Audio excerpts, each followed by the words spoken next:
I have no idea how to start this video. I didn't enjoy going to the cinema this year. I'm gonna rank those bad experiences. Starting off at number 7, we have the worst one. Probably the worst movie I've ever seen in cinema. We have the Borderlands movie. A little Kenson secret. I made a whole 40-minute video about how bad this movie was. And then I rewatched it. I decided I wouldn't put it out there on the very off chance that I met anyone that worked on the Borderlands movie and they killed me in cold blood. I absolutely hate this movie. From the casting to start, I think we should start with the casting. When you see someone like Roland, let's physically describe Roland. He's tall, he's strong, he looks like a leader. Who would you cast to play him? The Rock, maybe? Even a Terry Crews if you want to go a comedic route. But who did they cast? Kevin Hart. The guy from Kenson stream. 5'2" Kevin Hart. You know what? One bad casting. Who really cares? What about Lilith? If you've played the game, she's like this young main character. I'm going to put an emphasis on young. I don't know if it's that important to the storyline, but it felt important while you're playing the game. I don't know. She's not a know-it-all by any means. She's a fun character with fun lines. Who do you cast in the movie? A 55-year-old Kate Blanchett. I also think it's funny to point out that she's like 5'10" compared to Roland being 5'2". What was the point of this? It's just the casting was terrible. And then even casting Jack Black as Claptrap, I kind of don't mind that. I just don't get why you wouldn't have casted Claptrap as Claptrap considering it's a voice actor. I also forgot the doctor's name, but they added like 30 years to her character. Is it Dr. Giannis? No, he plays for the Bucks. Hold on. I don't know. This movie was terrible. Even the plot is so... you have no emotional attachment to any of the characters. I'm actually seeing red. We're going to skip through this, but this movie sucks. Like, the worst movie I've ever seen. There is nothing redeemable about this movie. Do not watch this movie. The next movie is a bigger step up. The next one is Kung Fu Panda 4. I just didn't enjoy this. I don't think it's a crime to not enjoy a kid's movie when I'm 26 years old. But I just didn't enjoy this movie. The way that it was marketed, or at least the way that I perceived... the way that the movie was marketed, I thought it was going to be like the end of a 16-year run. It was going to be a more adult way of Po retiring from being the Kung Fu Ninja Warrior or whatever. I grew up with this franchise, and I thought it was going to be a nice way to send it off that even adults could enjoy it, you know? It definitely was not that. But the storyline is that Po can no longer be the Kung Fu Ninja Warrior and he has to pass it on. But he doesn't accept that he has to do that. He wants to keep being it. Eventually he meets this evil fox who turns out to be a good fox, and then he makes them the Kung Fu Ninja Warrior, and who would have seen that coming except everyone? Again, it's a kid's movie though. I don't know. I shouldn't really be critiquing a kid's movie to a high standard. I just didn't enjoy this movie, but maybe it's because I'm not an actual child. At number 5, we have Madam Web. Most people would have Madam Web as their worst movie of 2024. I think those people haven't seen Borderlands, and I can agree. The movie sucks.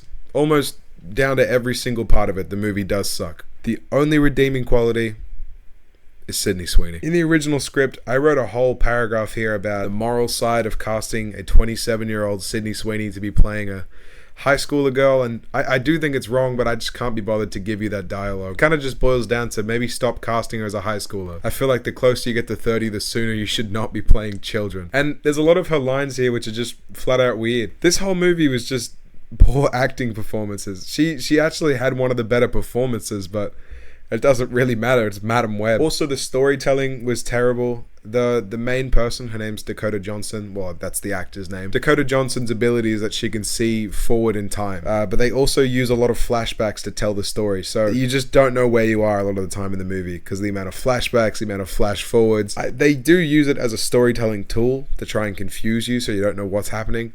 But it gets very old very quickly. Madam Web was not a good movie, but I did really enjoy it. Purely because of Sydney Sweeney. In the middle of the pack, we have Longlegs. I can't really critique this movie heavily.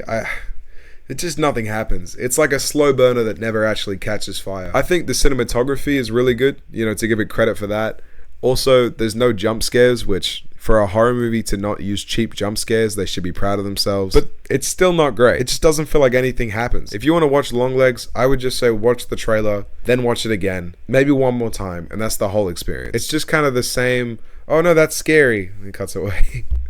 I don't know, Longlegs, I give that a leg out of 10. My third favorite movie, it could be my number 1 to be honest. I'm giving it to anyone but you. I spoke before about Sydney Sweeney. She's the love of my life. God damn.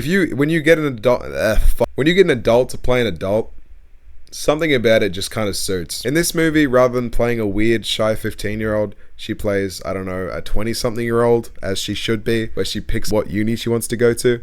And I just much prefer this. I thought I was going to find it weird because there's like a 20-year age gap between the leads, but who cares? At least, you know, she's an adult in this one. Also, some of the comedy kind of works. There's this thing about an anteater where he just shows off his thing. It made me laugh. I don't know, I actually really enjoyed this movie. Plus, it was nice to see a movie be filmed in Australia. It's filmed in Sydney.